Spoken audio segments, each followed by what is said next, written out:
and welcome to On the Record News. It's Wednesday, the 22nd of March. I'm Aru Call. And I'm Justin Lam. These are the stories we're following this week.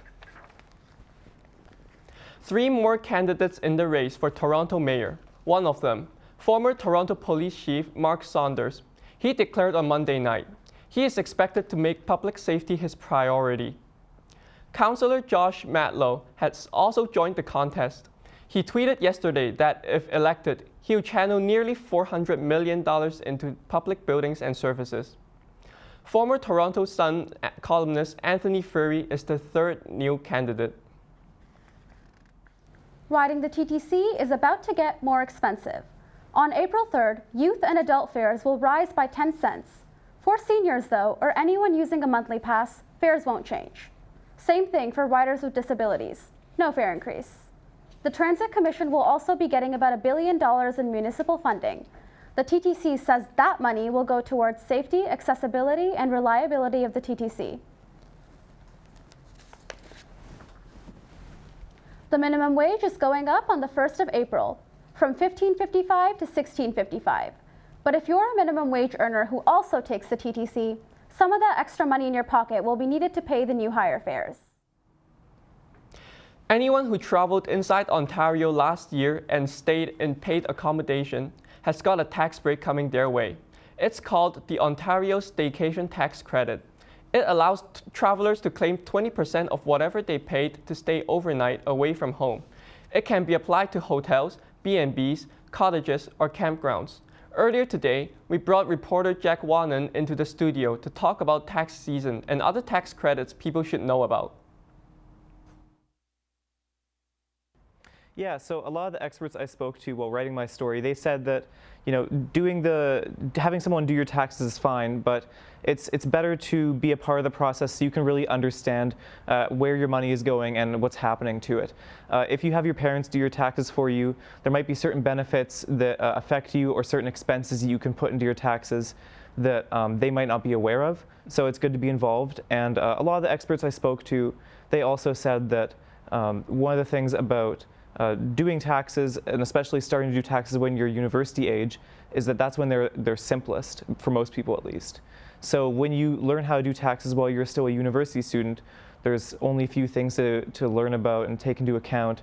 And then later on in life, once you have that foundation of learning how to do taxes at that time in life, you can move on and things can be more complex later in life, but you will know how to do taxes at that foundational level.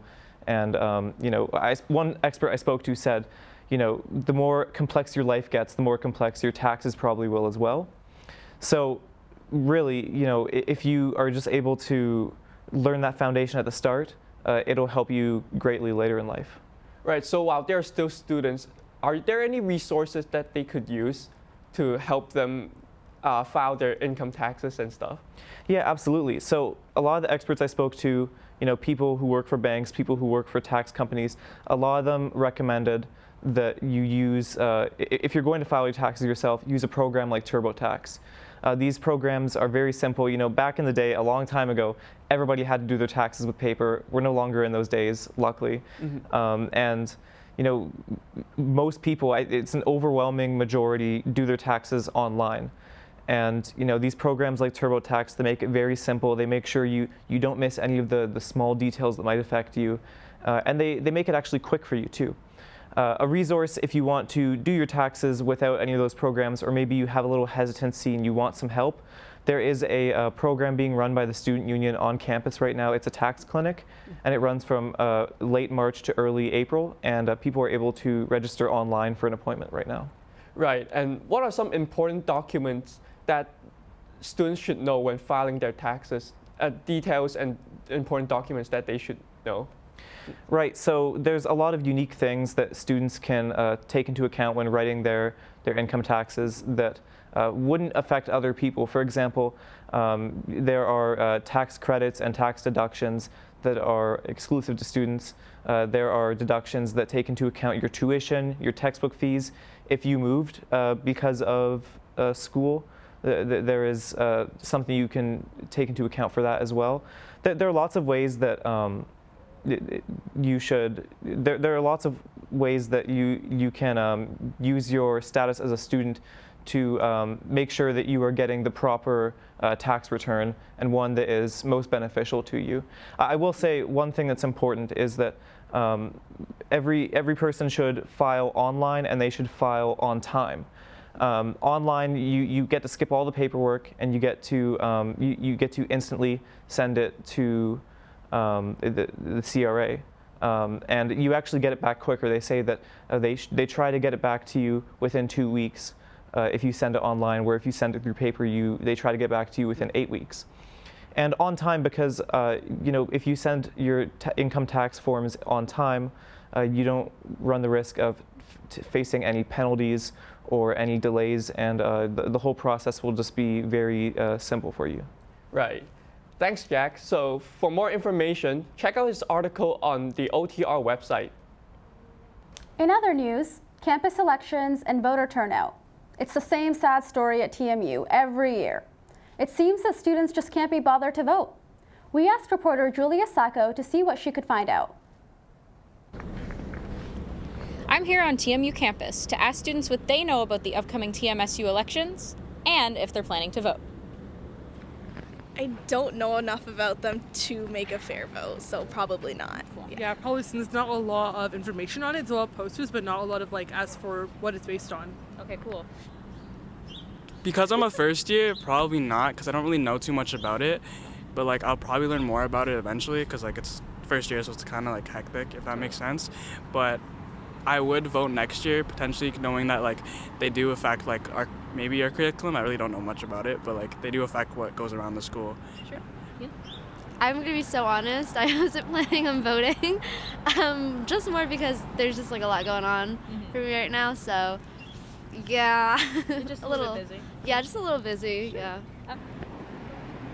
It seems like, generally, TMU students are still in need of some encouragement to get out to the polls. I'd say probably more promotional material. I get emails, but not everyone gets around to their emails a lot, and maybe more information on social media and stuff so that I could know what I'm voting for exactly. Yeah. I think explaining to the students how to directly affect them too, having little meetings and stuff, maybe that would help. Perfect. Yeah, I think a lot what you said, to be completely honest. Just kind of knowing how it's going to influence. Yeah, I feel I'm just really not well informed in it, so I guess it's kind of on my part as well to be informed and stuff like this as well, but yeah, if I knew more about it and it coincide with a lot of the things I believe in and what I wanted, you know, for the good of all, then I would definitely go and vote. Sure. Yeah, that's what a lot of people have been saying, just kind of seeing how it would influence their academic career going forward kind of thing. So it is the first year back from COVID, so we are all really lost in what it specifically does, because it actually may affect how we go to school and stuff, what surrounds the schools, because everyone was so on their computers, and we're all all of a sudden just back on campus, so that's probably why we're a little confused, you know? Sure, yeah. Totally. It's a lot. I think it's a lot we feel we don't really my voice doesn't really matter in the sense it doesn't really matter if I vote or not, because there's so many other people. Sure. So I also feel that's a lot of reason why I'm just I mean, I'm gonna sit this one out, guys. Sure. All you. And with On the Record News, I'm Julia Sacco. Back to you in studio. That was OTR reporter Julia Sacco with help from producer Koilan Asofifa. Okay, so if you don't feel like voting on campus, how about some other activities instead? Here's reporter Elle Laws with a roundup. If you have some free time before final season starts, considering checking out these events on campus. The seasons are changing, and with that comes the spring equinox. TMU Aboriginal Student Services will be hosting a round dance in the Mattamy Athletic Center Thursday at 6 p.m. You are invited to come and learn about the changing seasons, sacred medicines, and ways to honor and feast on sacred items in celebration of the spring equinox. The Democracy Exchange Summit is happening on campus from Thursday to Saturday. The event themes include integrity of information, economic and social inequality, and trust in governance. The summit will have live talks, hands-on workshops, and networking opportunities. Hear from speakers like Anja Giradez and Marie Ressa. Tickets are $25 for students. If defending ideals is not your thing and learning how to physically defend yourself is, sign up for some basic self-defense classes at TMU. The series is to teach women some basic self-defense tactics. The series will run every Wednesday at 5 p.m. until mid-April. The Indigenous Student Showcase and Open House is happening this Thursday from 2 to 6 p.m. This event will highlight Indigenous students' achievements, innovation, and creativity. Come and celebrate these students' success. So before you're trapped inside, studying and worrying about your own academic success, go out and enjoy these events. I'm Elle Laws. Thanks for tuning in. Thank you, Elle. And events happening off campus. This Saturday, violinist Stella Song will be performing up in York Mills at the Trinity Presbyterian Church from 5 to 6:30 p.m. Tickets are $25 online or $30 at the door. Proceeds go to the charity Autism in Mind for the development of their therapy programs. Are you an entrepreneur, freelancer, or professional looking to expand your circle? Then this creative networking event is for you. This Sunday at 2 p.m., head over to the Rhino Bar and Grill in Parkdale to make connections, learn new skills, or just to have a drink.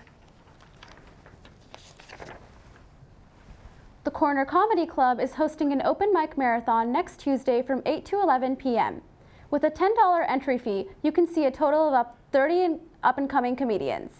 That's all happening at 243 Queen Street West, near St. Patrick. Craving for more hockey content? Well, you're in luck. The 2023 Canadian National Blind Hockey Tournament will be held at the Mattamy Athletic Centre from this Friday to Sunday. All games are free and open to the public. Speaking of sports, here's Cassie Argyle with even more. April is right around the corner, which means so are the NHL and NBA playoffs. Welcome to your weekly Toronto sports recap.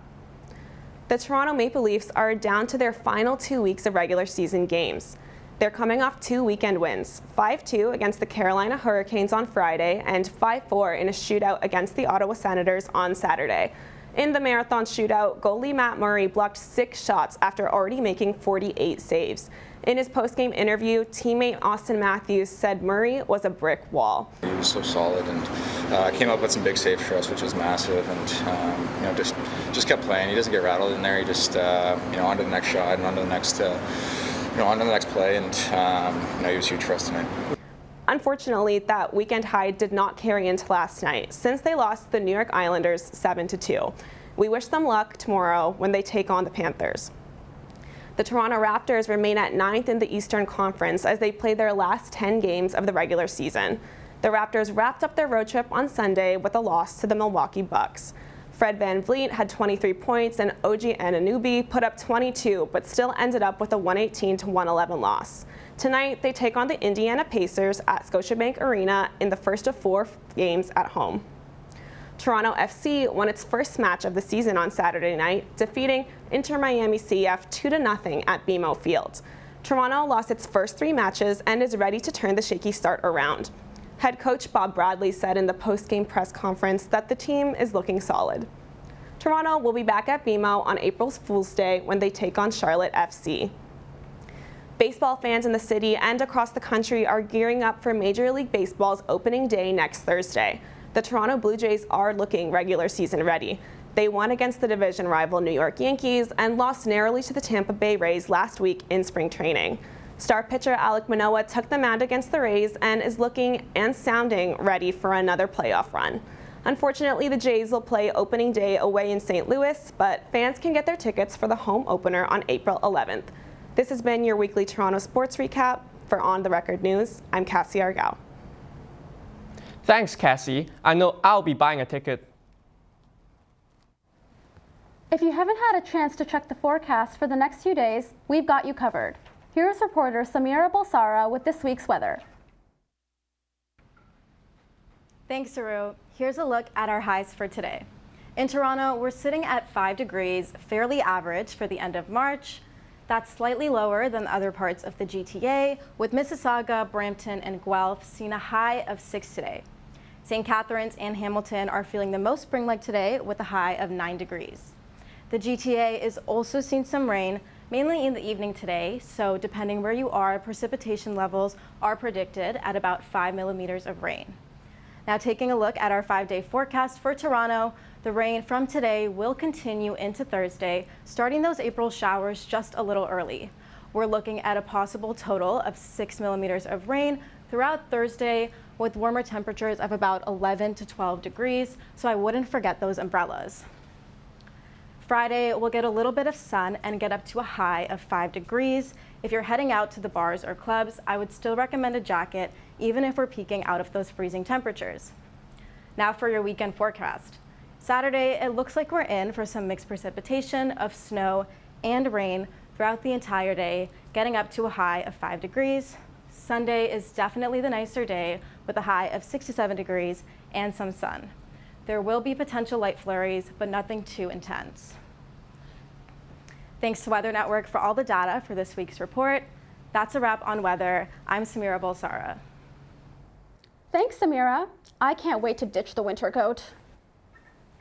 That's it for today's show. For more stories from our OTR newsroom, please have a look at our website. That's ontherecordnews.ca. I'm Aru Call. And I'm Justin Lam. See you back here next Wednesday.